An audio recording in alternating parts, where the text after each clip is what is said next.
1절에 보라, 형제가 연합하여 동거함이 어찌 그리 선하고 아름다운고. 굉장히 이 시라는 것은 짧고 압축적인 문장으로 많은 의미를 담고 있어요.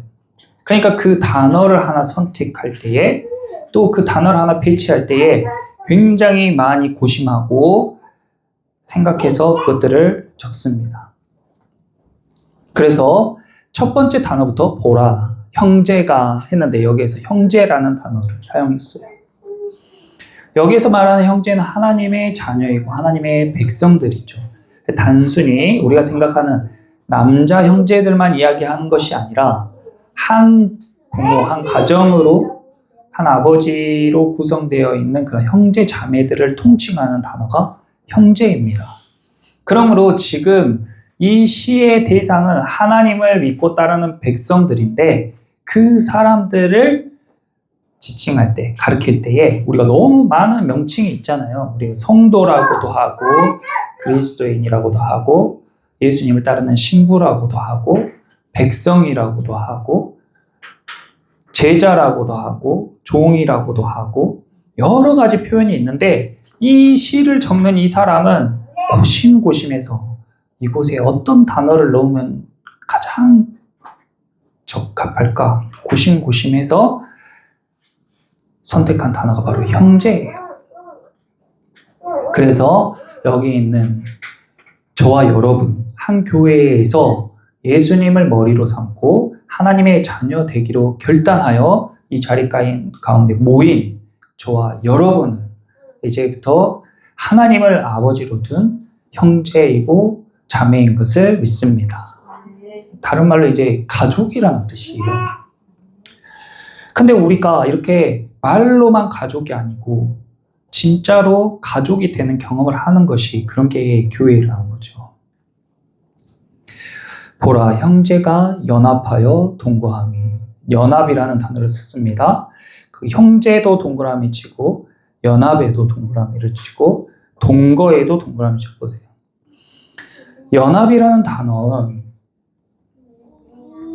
연합하다라는 것은 비슷한 의미 우리 주변에 많이 보여지는, 단순히 사람이 모이고 모임을 만들거나 함께 하는 것이 연합이 아닙니다. 연합과 비슷한 모양의 전혀 의미가 다른 것이 협력이라는 것이 있는데, 우리가 기업을 예로 들면은 기업들이 서로 같은 목표와 목적을 가지고 모인단 말이에요. 같은 일을 하기 위해서 모여서 힘씁니다. 공동의 목표와 어떤 향하는 그런 목적을 이루기 위해서 함께 한단 말이죠. 그런 것들이 협력이에요. 그래서 저기 대기업 밑에 일하는 업체들은 연합업체라 하지 않고 협력업체라고 하는 거예요. 그들은 어떤 차이가 있냐? 연합과 협력의 가장 큰 차이는 바로 마음입니다. 협력이라는 것은 같은 목표, 같은 목적을 이루기 위해서 함께 하지만 마음이 같을 필요는 없어요. 어떤 사람은 자기 이상과 꿈을 이루기 위해 그것을 열심히 할 수도 있고, 어떤 사람은 그냥 단순히 돈을 벌기 위해서 열심히 할 수도 있고, 어떤 사람은 회사를 키우기 위해 함께 열심히 할 수도 있어요. 그런 것들이 협력입니다. 그래서 자기의 생각과 자기 목적에 합당하지 않으면 언제든지 그 모임이나 조직을 탈퇴할 수 있는, 빠져나갈 수 있는 그런 것들이 협력이에요. 그럼 연합은 뭡니까? 연합의 가장 큰 성격은 목적과 목표가 아니라 마음이 하나 되는 것이에요. 그러니까 형제가 연합한다는 것은 단순히 우리가 교회를 성장시키거나 교회에 일을 하거나 교회의 성도 숫자를 늘리거나 예배가 뜨겁게 드려지는 것이나 그런 목적을 위해서 모이는 것이 아니라 하나님 아버지를 사랑하는 마음, 또 하나님 아버지 뜻에 합당하고자 하는 마음, 내가 언제 어디서나 예배자로 살고자 하는 마음, 그 마음이 하나 되어서 모이는 공동체가 바로 연합하는 공동체입니다. 그래서 연합과 협력은 큰 차이가 있는 거예요. 근데 우리가 교회라고, 교회 안에서 사람들이 모이는데요, 연합하지 못하고 협력하는 관계일 때가 많이 있어요. 그러니까 교회들은 함께 할 때요, 교회 협력기관 이런 말을 잘 안 쓰고요, 교회 연합이란 말을 많이 쓰는 거예요. 그러니까 교회들이 함께 할 때에도 목적이 중요한 게 아니라 마음이 중요해요. 근데 마음이 하나 되기가 얼마나 어렵습니까? 사람 마음이라는 게 다 다르잖아요. 그래서 이 마음을 하나 되게 하시는 분이 예수님이시고 성령님께서 우리의 마음을 움직여 주셔가지고 우리가 다 이렇게 하나가 된다는 거예요. 연합하다의 원어는 가암이란 단어인데 가암에서 가장 중요하다고 생각되는 단어가 바로 서로 같다는 의미예요. 서로 같다.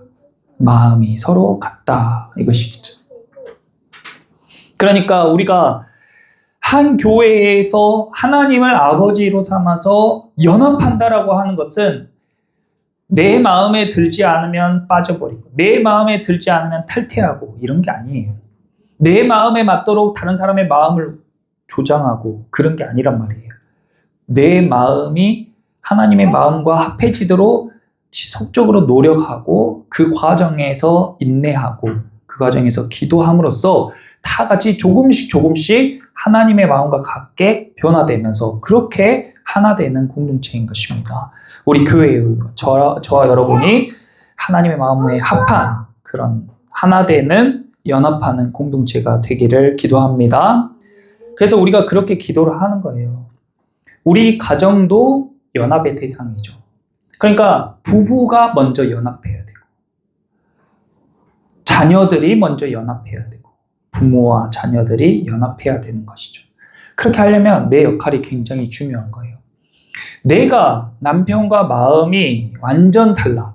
둘이 같이 부부 생활을 하는데 마음이 완전 극과 극이야. 그러면 그 부부가 연합이 안 된다는 거예요.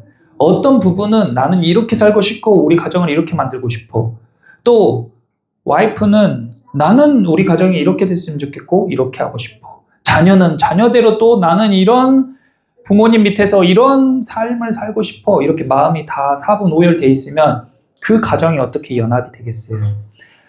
아버지가 힘이 있을 때는 아버지의 힘으로 같이 가는 것처럼 보일 수 있고 어머니가 힘이 있다면 어머니의 힘으로 함께 가는 것처럼 보일 수 있지만 그 힘은 다 유한한 것이잖아요.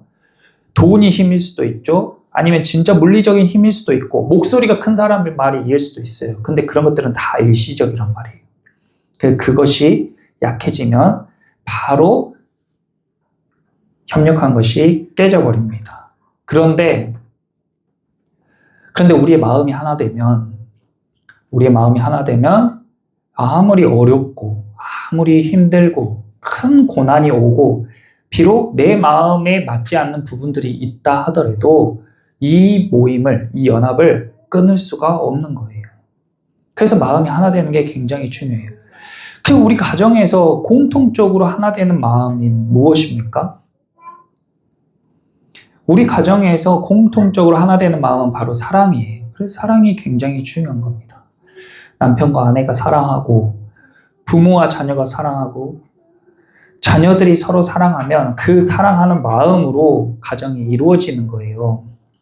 그런 것들이 없는 가정들, 그런 원리를 모르는 가정들은 자기 마음대로 살다가 부부끼리도 찢어지고 부모 자식 간에도 찢어지고 자식들끼리도 찢어지는 거예요. 가정이 어떻게 찢어질 수 있습니까? 근데 현실에서는 그런 모습들을 우리가 많이 보죠. 그래서 우리는 성령님께 기도하는 거예요. 가정도 하나 되게 기도하고 교회도 하나 되게 기도하고 에베소서 4장 2절에서 3절 보면 모든 겸손과 온유로 하고 오래 참음으로 사랑 가운데서 서로 용납하고 평안에 매는 줄로 성령이 하나 되게 하신 것을 힘써 지키라. 겸손함과 온유함과 오래 참음과 용납하는 것, 이것들로 성령이 하나 되게 하신 것을 힘써 지키리. 성령이 하나 되게 하신 게 뭐예요? 가정과 교회예요. 가정과 교회예요. 그러니까 가정과 교회가 하나 되려면 어찌됐건 어른된 성숙한 우리가 먼저 온유하고 겸손하고 오래 참고 용납해야 돼요.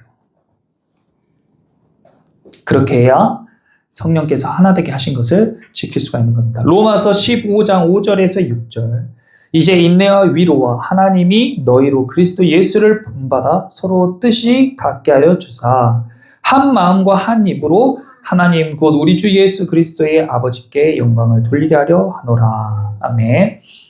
인내와 위로의 하나님이 너희로 그리스도 예수를 본받아서 서로 뜻이 같게 하여 주사. 어떻게 우리의 마음이 같아져요? 어떻게 우리의 마음이 같은 곳을 바라볼 수 있어요? 예수님을 본받을 때, 예수님을 바라볼 때 우리의 마음이 하나 되는 것인 줄 믿습니다. 그것이 바로 연합이에요. 그러므로 우리가 진짜 진실함으로 진정으로 마음이 하나 되려면 예수님을 바라봐야 돼요. 보라, 형제가 연합하여 하나님 아버지로 둔 우리 형제 자매들이 예수님을 바라봄으로써 연합합니다. 그리고 그 다음에 동거함이에요. 지금 시대에는 동거가 좀 좋지 않은 의미로 해석돼요. 그런데 동거한다는 것은 일단 같이 시간을 보낸다는 거예요. 시간을 할애한다는 거예요. 자기 시간을, 이 연합을 위해서 자기 시간을 할애한다는 거예요. 같이 밥 먹고, 같이 잠도 자고, 같이 이야기도 하고, 그렇게 시간을 보내는 거. 그런 것들이 동거죠. 그래서 교회는 하나님의 자녀들이 함께 시간을 보내는 동거하는 장소예요. 그러니까 우린 여기서 예배하고, 밥도 먹고, 어쩔 땐 여기서 잠도 자고, 그렇게 여기서 이야기도 하면서 시간을 보내는 겁니다. 근데 이런 과정에서 우리가 가족이 돼야 되거든요. 근데 가족이 되지 못하고 관객이 되는 사람들이 있어요. 계속 교회에 와서 관객처럼 지내는 사람들이 있어요.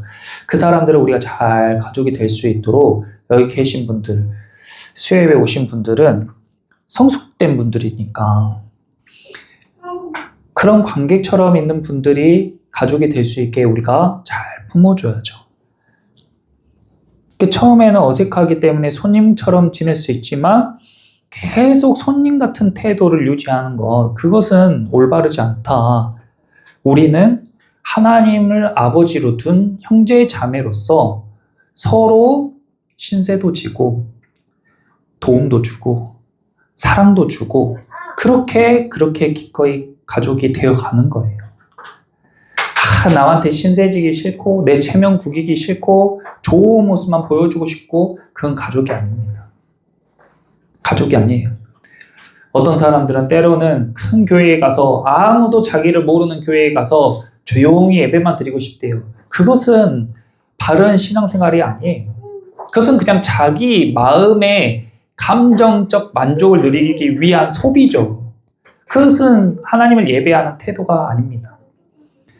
하나님을 예배한다는 것, 신앙생활을 한다는 것, 예수님을 믿음으로 그리스도인으로 살아간다는 것은 기꺼이 부딪히고 깨지고 눈물 콧물 다 짜고 찌질한 모습도 다 보여주고 그러면서 반전으로 회복하는 모습도 보여주고 그런 거 지지고 볶고 그냥 살아가는 거예요. 삶이. 그것이 바로 그리스도인의 삶이에요.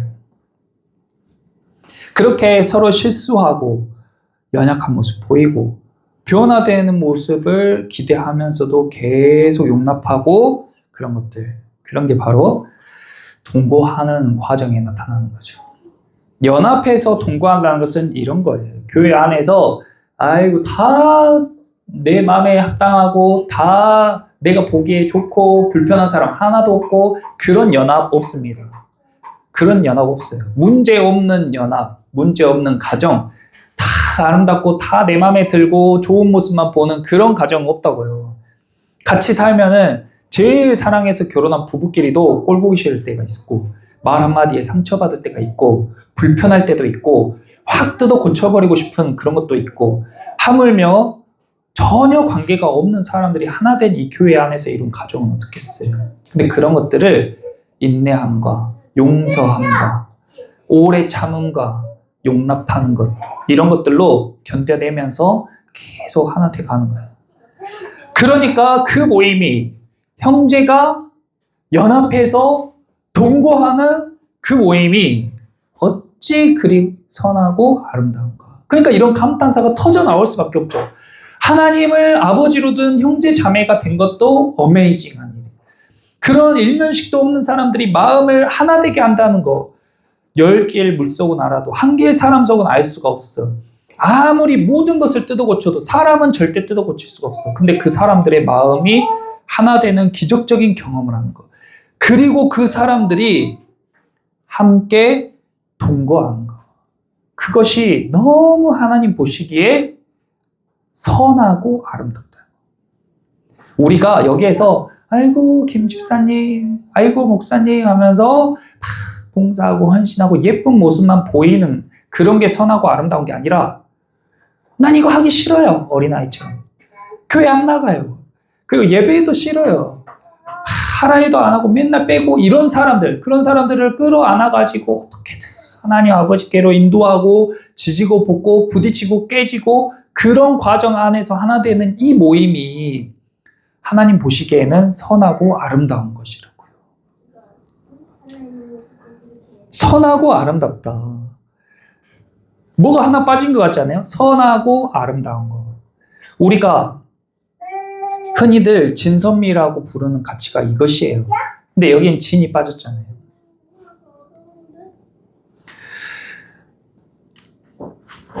진선미라는 선하고 아름다운 거에 대해서 이야기하는 겁니다.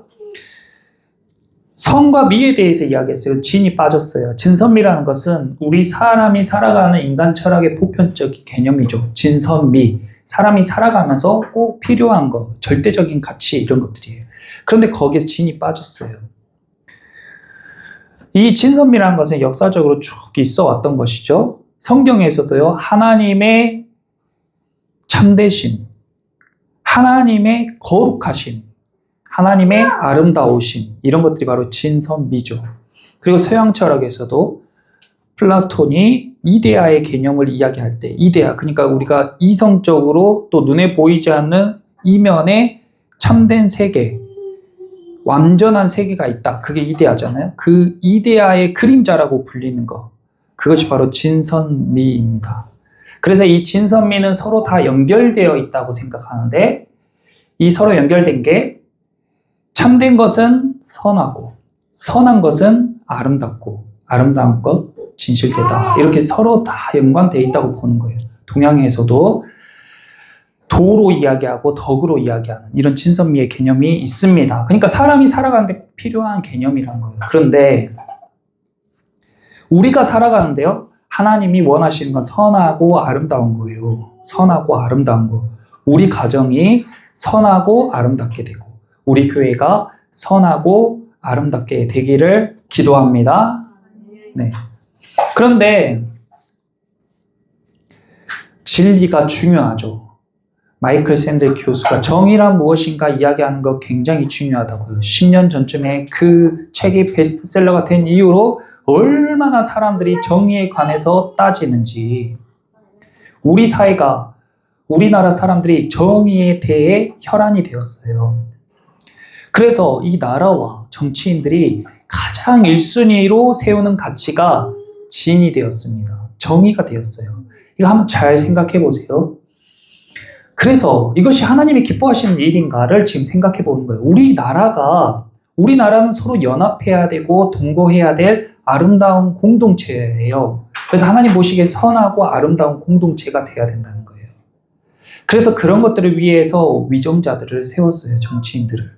근데 정치인들이 지금 어디로 가고 있는가? 우리나라는 너무 정의에 혈안된 시대입니다.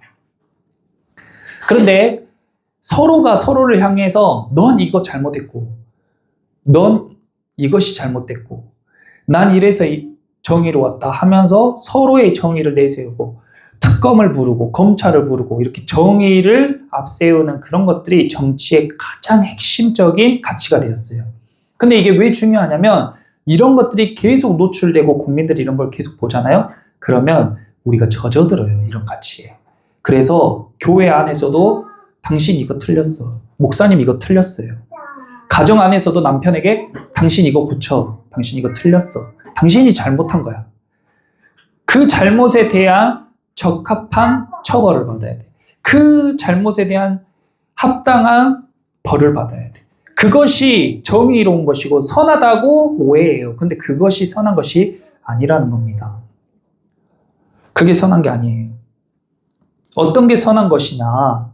때로는 우리가 물론 잘잘못 가린 거 중요하지만 그것이 하나님이 기뻐하시는 뜻인지 그것이 선하고 아름다운 일인지를 숙고하고 행해야 돼요. 그러니까 진리는 선과 아름다움에서 분리될 수 없는 가치다. 그러니까 가정에서도 잘잘못을 따질 때 그것이 우리 가정을 선하고 아름답게 세우는 일인가를 숙고해야 된다는 거예요. 남편의 잘못을 들추는 것이 자녀들을 보기에 선하고 아름다운 일인가? 또 아내의 부끄러움을 들추는 것이 선하고 아름다운 일인가를 숙고해야 된다고요. 교회 안에서도 성도들의 잘못, 치부, 수치, 부끄러운 일들을 들추는 것이 선하고 아름다운 것인가를 생각해야 돼요. 그것이 연합하는 방법이에요. 잠언 10장 12절에 미움은 다툼을 일으켜도 사랑은 모든 허물을 가리느니라. 사랑은 허물을 일단 가려주는 거예요. 허물을 들추는 게 정의가 아닙니다. 하나님께서 우리에게 율법을 주신 이유는 우리의 죄를 들추기 위함이 아니에요. 우리의 죄를 깨닫게 하고 사하시기 위해 우리의 죄를 알게 해주신 거예요. 그러므로 하나님은 우리를 대부분 우리의 수치를 가려주시지 들추지 않는다고요. 저와 여러분의 삶이 동영상처럼 쫙 적나라하게 사람들에게 오픈되면 우리가 살아갈 수 있겠습니까? 내 속마음이 막 그 라디오처럼 사람들에게 다 들린다면 내가 살아갈 수 있겠어요? 하나님 다 덮어주시잖아요. 사랑하시니까. 그래서 우리가 이렇게 하나 되게 살 수가 있는 것이죠. 그런데 정치인들이 자기들이 정의롭다고 이야기하는 거, 또 부부가 서로가 정의롭다고 이야기하는 것은 아름답지 못하다. 그러므로 우리가 먼저 생각할 것은 정의로움보다는 내가 죄인이란 사실을 인정하고 상대방에게 선함으로, 그리고 우리 가정과 교회가 아름다워지는 방향으로 말하고 행동할 때에 이 연합하는, 동거하는 공동체가 하나님 보시기에 정말 선하고 아름다운 공동체로 세워지는 것입니다. 저는 우리 교회가 그런 교회 되기를, 또 우리 교회 성도님들의 가정이 그런 가정들이 되기를 기도해요. 그래서 제가 내가 목사라고 목에 힘주고 어깨에 힘주고 거룩한 척, 여기서 홀리한 척 아주 난리를 치면 칠수록 내 이면의 그림자는 더 짙어지는 거예요. 그리고 그게 한번 오픈될 때 우리의 연합은 깨어지기 십상이죠.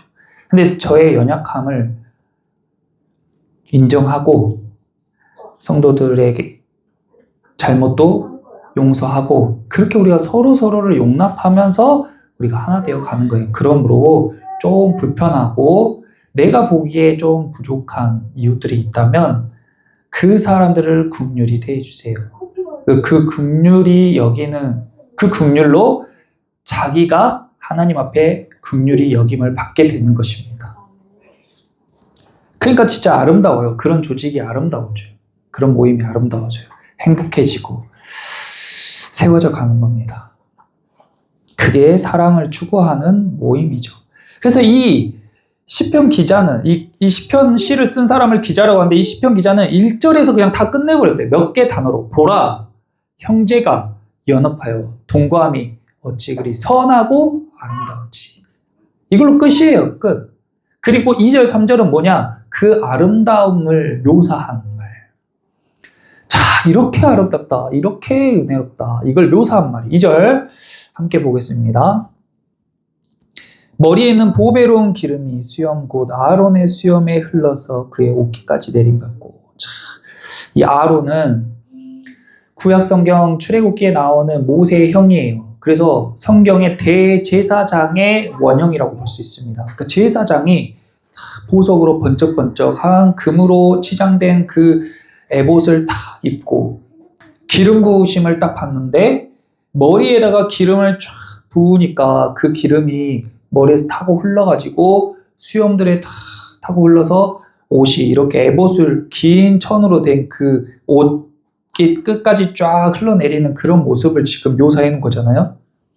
여기에서 중요한 것은 기름인데, 보배로 온 기름이라는 것은, 이 시대의 기름이 상징하는 것은 하나님의 영입니다. 하나님의 영. 성령의 기름 부으심이죠. 하나님의 영이 이 지도자의 머리 위에 내린 것을 형상화한 것이 기름 부음이에요. 그리고 기름은 치유하는 능력이 있어요. 회복하는 능력이 있어요. 그리고 기름을 부으면은 머리도 번질번질하고 얼굴도 번질번질해져요. 우리가 스킨 로션 바르고 머리에 바른 게 다 기름이죠. 기름은 또 윤기나게, 윤택하게 하는 그런 기능이 있어요. 그 외에도 여러 가지 기능이 있죠. 기름은 또 향기 나게 하는 기능도 있어요. 향수도 기름이죠. 그러니까 이 제사장이 머리에 기름을 쏟는 순간 홀리한, 거룩한 영이 머리부터 발끝까지 쫙 덮으면서 좋은 향기가 쫙 퍼지면서, 그러면서 머리랑 얼굴이 번들번들해지면서 상처가 아물어지고 치유되는 그런 것들이 쫙 나타나는 거죠. 그러니까 이 제사장의 머리부터 옷깃 끝까지 쭉 기름이 흐른다는 것은 우리 교회로 이야기하자면 이 교회가 하나님을 아버지로 둔 형제 자매가 연합해서 동거하는 가운데 이곳에 있는 이 목회자에게 하나님이 기름을 부으시는데 이 기름이 쭉 흘러가지고 저 끝에 성도 곧 옷깃까지 쭉 흘러가는 거예요. 그것이 바로 연합하여 동거하는 하나님의 자녀들에게 내리는 복입니다. 근데 연합이 깨어지면 어때요? 이것이 옷끝까지 못 흘러내려요. 머리에서 흐르다 말거나 수염에서 흐르다 말거나 저 끝까지 미쳐야 되는데 저 끝에는 도저히 하나님의 은혜가 미치질 않는 거예요. 연합하지 못하고 함께 용납하지 못하고 용서하지 못하고 정의로움을 추구하면서 서로 치고받고 다툼이 일어날 때에 그 하나님의 기름 부으심이 미치지 못한다. 그런데 서로 용서하고 연합하고 한 마음으로 하나 된 공동체 가운데는 머리에서부터 발끝까지 그 기름이 쫙 흘러가는 거예요. 그 은혜가, 그 치유하심이, 그 향기로움이, 그 윤택함이 쫙 흘러가는 거예요. 그러니까 우리가 예배 드릴 때에 이런 것들을 디테일하게 생각하는 거죠. 예배 드릴 때에 예배는 심는 건데 예배 드릴 때에 우리가 기도함으로써 내 영적인 감각을 최대한으로 끌어올리면서 지금 하나님의 기름 부으심이 강단으로 흘러내리고 있구나. 부어지고 있구나. 이것이 지금 흘러서 나에게로, 내 뒤에 누군가에게로 흘러가고 있구나. 이렇게 구체적으로 형상화하고 이미지화한 것이 바로 이 시편 133편 2절 3절이에요. 그러니까 이런 것들을 상상하면은 그 성령의 기름 부으심이 다 경험되면서 그 향기, 그 질감, 그 치유하심, 그 상쾌함 같은 것들이 다 체감이 되는 거죠. 내가 예배 가운데. 아론의 수염에 흐르는 이 기름. 그리고 3절 헐몬의 이슬이 시온의 산들에 내림 같도다. 헐몬의 이슬이 시온의 산들에 내림 같대요. 헐몬의 이슬이라는 건, 헐몬산은 이스라엘 북부에 있는 산인데 지중해 그 바닷가에서 불어오는 습기가 가득한 바람이 이 헐몬산에 다 걸쳐가지고 거기에서 뿌옇게 안개가 끼고 이슬이 맺힙니다. 근데 시온산은 남쪽에 있는 산이에요. 그 헐몬의 이슬이 시온산에 내리는 것처럼, 시온산은 건조하잖아요. 물기가 없는 산인데 마치 마르고 건조한 그 산에 헐몬산에서 내리는 그 이슬들이 내림과 같이 얼마나 시원하고 얼마나 갈증이 해소되겠어요? 근데 여기서 중요한 것은 이 시를 쓸 때에는 단어 선택이 엄청나게 고민한다고 했잖아요. 이 단어 한 글자 한 글자를 꾹꾹 눌러 쓴단 말이에요. 근데 여기에서 특이한 단어가 이슬이에요. 이슬. 이슬이 왜 좋은 단어냐? 보통은 비라고 하거든요. 보통은 비가 내린다고 해요. 성령의 비, 은혜의 비, 그 단비가 내려서 메마른 땅을 적시고 그 메마른 땅을 비옥하게 한다. 이렇게 비를 써요. 근데 여기서 이슬을 썼단 말이에요. 왜냐하면 하나님께서 내리시는 복이 그 메마른 땅 위에 내리는 물과 같이 표현을 하거든요. 쩍쩍 갈라지는 가뭄에 쩍쩍 갈라지는 그 땅에 그 물방울이 떨어지는 것이 큰 복이잖아요. 우리 삶 가운데 이 메마른 삶 가운데에 내리는 그 은혜의 물, 그걸 은혜의 비로 많이 표현하는데 그걸 하나님의 복이란 말이에요. 근데 여기서 이슬로 표현했어요. 왜냐하면 우리가 여러 가지 복을 받는 루트가 있지만 기도하고 예배하고 그리고 헌신하면서 봉사하고 또 하나님과 교제할 때 받는 그런 복이 하나님께서 내리는 비 또는 소낙비, 늦은 비와 이른 비와 같이 그렇게 오는 복이 있다면 형제들과 연합해서 동거함으로 선하고 아름다운 삶 가운데에 내리는 복은 이슬과 같다는 거예요. 그 이슬이 어떻습니까? 이슬은 시원하게 내리지도 않고 이것이 젖는지 안 젖는지도 몰라요. 근데 어느새 내 옷을 축축하게 적시고 있는 게 바로 이슬이에요. 그러니까 내가 체감하지 못해도 우리 가정의 화목함으로 오는 복, 교회의 화목함으로 오는 복을 와, 이건 정말 하나님의 역사하심이다. 정말 대단하다. 이건 진짜 큰 은혜다라고 확 느끼지 못해도 이슬과 같이 잔잔하게 나도 모르게 흠뻑 적셔오는 은혜가 바로 형제들이 연합할 때 받는 은혜입니다. 그래서 하나님이 거기서 너희가 연합하여 동거하는 데에서 하나님께서 복을 명령하셨어요. 명령. 곧 영생이로다. 영생은 더 직접적으로 이야기하면 생명이란 말입니다. 생명. 그래서 우리는 교회 가운데서 연합을 배우고 또 연합을 이루고 또 교회 안에서 동거함을 배우고 동거함으로 선함과 아름다움을 경험해야 돼요. 그리고 그대로 가정에서 이루는 거예요. 내가 저 사람도 용납하는데 교회에 생판 몰랐던 저 성도의 저 실수, 저 거친 말투, 저 무례한 태도도 내가 다 용납하는데 내 아내의 저런 말, 저런 행동 내가 용납해줘야지. 내 자녀의 저런 실수 내가 용서해줘야지. 우리 와이프의 저런 잘못 내가 덮어줘야지. 이렇게 우리가 하나 되면 거기에서 선함과 아름다움이 하나님의 그 은혜의 이슬이 우리 가정 가운데, 우리 교회 가운데 촉촉하게 적셔 주시는 거예요. 하나님의 그 기름 부으심이 남편을 통해서 아내와 자녀들에게 또 목회자를 통해서 사모님과 집사님과 성도님들 가운데 쫙 흘러가는 거예요. 그래서 우리가 예배함으로 기도함으로 교회 안에서 한 형제 자매로 연합하여 동거하는 공동체를 이루기 위해 힘써야 되는 것입니다. 그것이 진짜 참되고 행복하고 가치 있는 거예요. 그래서 깨달으면 이제 예배에 목숨을 거는 삶을 살게 되는 거죠. 저도 참 우리가 처음에 찬양했던 그런 것들 제가 노아랑 승찬이만 할 때부터 불렀던 그런 찬양들인데 뭔 뜻인지도 모르고 그냥 막 불렀던 그런 찬양이 너무 새삼 다르게 느껴져요. 아름다운 마음들이 모여서 주의 은혜를 나누며 예수님을 따라서 사랑해야지 우리 서로 사랑하자. 이런 거.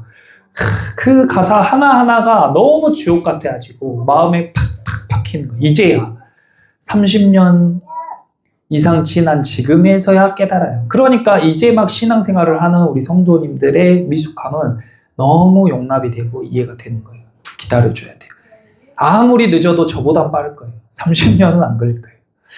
그러니까 이제 올해 특별히 우리 교회 1주년 되는 해인데 우리가 하나님께 감사드리며 여기까지 온 것도 다 하나님의 은혜고 앞으로에도 더 큰 하나님의 은혜가 우리 교회를 통해서 우리 가정과 성도님들의 삶 가운데 흘러가게 될 것을 믿습니다.